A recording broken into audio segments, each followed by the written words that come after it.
Hey everyone, this video is going to cover subtracting expressions. So this is actually almost the same thing that we did in our last section, except on this one, we have to subtract instead of adding. So let's look again at, or there's a couple ways, I guess, to do this one. Let's look at a couple examples here. Let's start with, what if I have x plus 4, so this expression here, and I'd like to subtract off 3x plus, I don't know, 1, something like this. What is this telling me to do? Well, there's a couple ways you can do it. You can go, okay, there's 1, and I want to minus 3 of them, which would give me a negative 2x. Then I go to the next term. Notice I combine the two like terms. I guess I should have said that first. And the next two are just numbers. What is 4 minus 1? Well, that's going to give me a 3. So some of you can look at these and say, okay, the two x terms, subtract them. This one minus this one. The two numbers, subtract them. I don't find that the easiest way.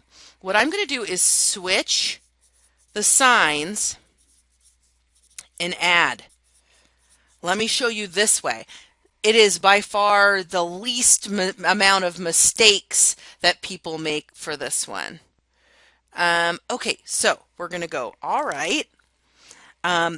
We're going to keep the first parenthesis the same, which is x plus 4, and we're going to change this sign to a plus, and then we're going to change the sign of all the terms inside this parenthesis. So it becomes a negative 3x plus a negative 1. Then we add them. That way you don't mess up a term. So 4 minus 3, little easier to see our negative 2. 4 plus a negative 1, a little bit easier to see that, 3. So let's look at a harder one.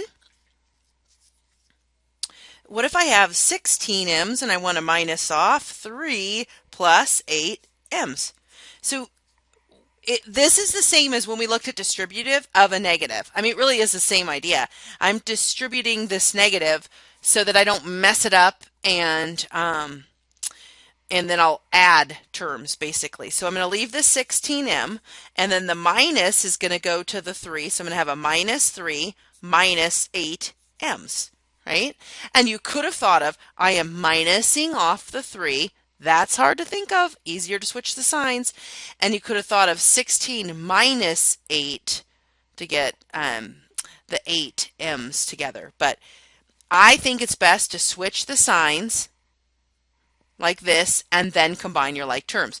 16 and negative 8, or 16 minus 8, those are two coefficients, is going to become 8m's minus that 3. And then this is your final answer there. Okay, can't combine an 8 and a 3. Let's see how hard they make this. Let's do one with a number. Perfect. Okay. So we might have 16x minus 2 times 2 plus 4x. Something like this, where it kind of combined in a little bit more steps than the one we just did. It had a 2 instead of just a negative. Actually, less people mess these up than they do this one for some reason. But think of this, as we're distributing this, is a negative 2 times both of these. So the negative's going to change all the signs, and then you have to times by 2. So I'm going to keep the 16x because it's before the minus sign. Negative 2 times 4 is going to give you a negative, or minus 4. Okay, negative 2 times 4x is going to give you a negative 8x.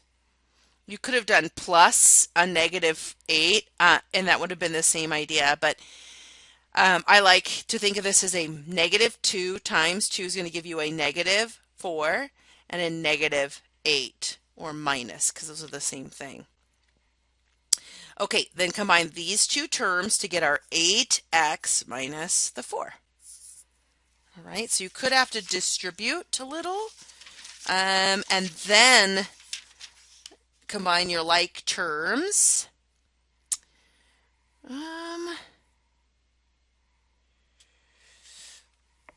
So one thing that I wanted to show you that would, this is the only other thing I could think of. I could have wrote this as 16x plus a negative 4 plus a negative 8x.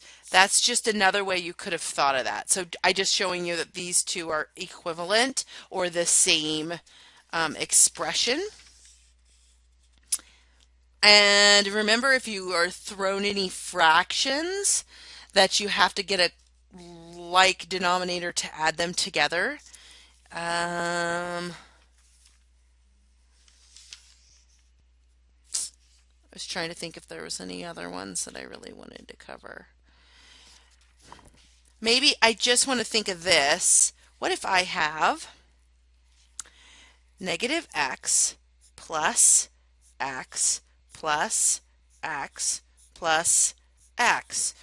I'm writing this out like this because it's the easiest problem but messes up a lot of people. What is the coefficient in front of each of these terms? A 1. So it's like saying I have negative 1 plus one of them. So what do these two become? 0. Because negative 1 plus 1 is 0. So then what would I have? I still have these two. 1 plus 1 is 2x. So be careful when you have 1x plus 1x that you get 2x's out of that. All right. They might show you a couple different ways to think of these while you're going through the homework, but like terms, make sure they have the same variables and just distribute that negative before you combine your like terms.